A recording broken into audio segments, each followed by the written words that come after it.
Gimando ni Mayor Raymond Alvin Garcia ngadto sa buhatan sa City Treasurer ang pagpa-release og sayo sa 14th month pay ug cash gift sa mga empleyado nga sakop sa Cebu City Government. Buot sa mayor nga karong unang semana sa Nobyembre, madawat sa mga empleyado ang ilang mga bonuses aron pagdasig kanila sa pagpantrabaho. Giawag usab ni Mayor Garcia ang mga konsihal nga aprubahan sa labing daling panahon ang Supplemental Budget number 3 aron ma-release usab og sayo sa unang semana sa Disyembre ang Christmas bonus sa mga empleyado. 25,000 pesos ang gisugyot nga bonus ni Mayor Garcia alang sa mga empleyado nga kinahanglan pahinuon nga aprubahan sa konseho.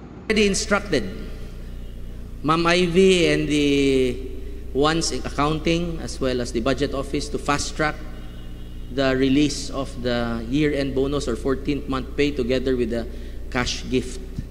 Now, I will now instruct and direct all the departments concerned for as long as mapaspas ang process sa inyong payroll, sa release, sa year-end bonus as well as cash gift. I'm instructing now the City Treasurer's Office to start the release on November 1. Basta lang ha, makumpleto na ninyo ang inyuhang payroll.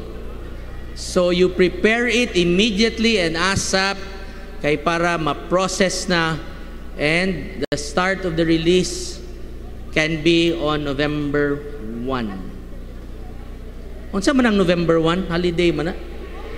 Di November 2. Okay?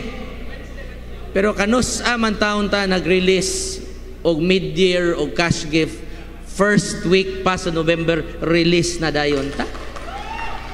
Tungod sa maayong balita, pipila sa mga empleyado sa City Hall ang nalipay ug mapasalamaton sa paspas nga aksyon ni Mayor Raymond Alvin Garcia. Happy, siyempre. I-release manok sa'yo ni Mayor. Thank you, Mayor Alvin Raymond Garcia sa releasing sa sa'yo ang pag-release nimo sa bonus sa job order and casual. Dako kong pasalamat sa Mayor karon nga iyang gihatag og sayo. Kay sa unang panahon nga Mayor, wa gyud ni nahimo sa pila na katuigan. Siya pa gyud nakahimo sa karong gayong tuiga. Lindot jud kaayo kay at least pa sayo siya nahatag nga ang mga tao sa ako ang yun, nalipay lang sad ko kay at least na nasa magamit. Kini ang balita, Amy Matis, Cebu City News.